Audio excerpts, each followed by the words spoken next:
અંકલેશ્વરમાં ભરૂચી નાકા પાસે આવેલું હરિદર્શન સોસાયટી ખાતેનું ભગવાન જગન્નાથનું મંદિર, ત્યાંથી ભવ્ય ભગવાન જગન્નાથની યાત્રાનું આયોજન કરવામાં આવ્યું। મોટી સંખ્યામાં ભક્તો ભગવાન જગન્નાથની આ યાત્રામાં જોડાયા હતા।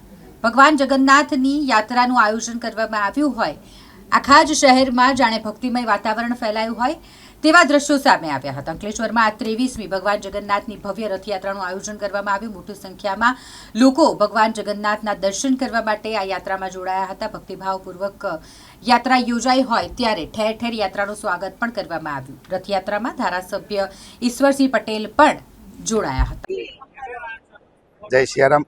ભગવાન જગન્નાથની આજે 23મી શોભાયાત્રા અમારે અંકલેશ્વરને આંગણે ભગવાન જગન્નાથ આજે નગર ચર્ચા કરીને નગરજનોને દર્શન દેવા માટે ભગવાન નિજ મંદિરમાંથી જ્યારે અંકલેશ્વરની ગલીઓમાં જ્યારે આવે છે ત્યારે ભગવાન ભક્તો એના ખૂબ દર્શન કરીને દર્શનનો લાભ લે છે।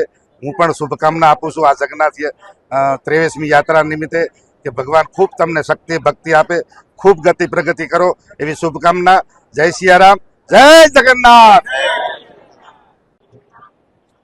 અષાઢી બીજ નિમિત્તે ભગવાન શ્રી જગન્નાથજીની રથયાત્રા નીકળી છે ત્યારે આજે અંકલેશ્વર ખાતે પણ 23મી રથયાત્રા અહીંયાથી શરૂઆત થઈ રહી છે અને ભગવાન જગન્નાથજી, સુભદ્રાજી અને બલરામજી એ નગર જતા માટે નીકળનાર છે ત્યારે સમગ્ર માનવ સૃષ્ટિ અને જીવ સૃષ્ટિ સુખમય રહે એવી પ્રભુને પ્રાર્થના કરીએ છીએ।